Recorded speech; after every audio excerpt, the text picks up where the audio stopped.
नमः कृष्णाय नीलाय शिखिखण्डनिभाय च नमो नीलमधुकाय नीलोत्पलनिभाय च नमो निर्मांसदेहाय दीर्घश्रुतिजटाय च नमो विशालनेत्राय शुष्कोदरभयानक नमः पौरुषगात्राय स्थूलरोमाय ते नमः नमो नित्यं क्षुधार्ताय नित्यतृप्ताय ते नमः नमो घोराय रौद्राय भीषणाय करालिने नमो दीर्घाय शुष्काय कालदंष्ट्रनमोऽस्तु ते नमस्ते घोररूपाय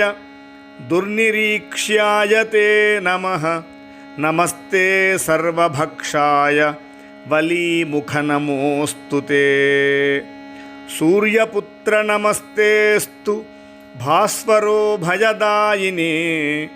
अधो दृष्टे नमस्तेऽस्तु संवर्तक नमोऽस्तु ते नमो मन्दगते तुभ्यं निष्प्रभाय नमो नमः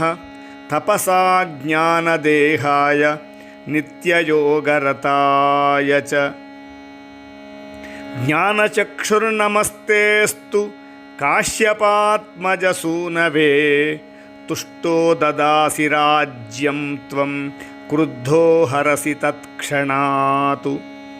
देवासुरमनुष्याश्च सिद्धविद्याधरोरगाः त्वयावलोकिताः सौरे दैन्यमाशु व्रजन्ति ते ब्रह्मा शक्रो यमश्चैव मुनयः सप्ततारकाः राज्यभ्रष्टाः पतन्तीह तव दृष्ट्यावलोकितः त्वयावलोकितास्तेऽपि नाशं यान्ति समूलतः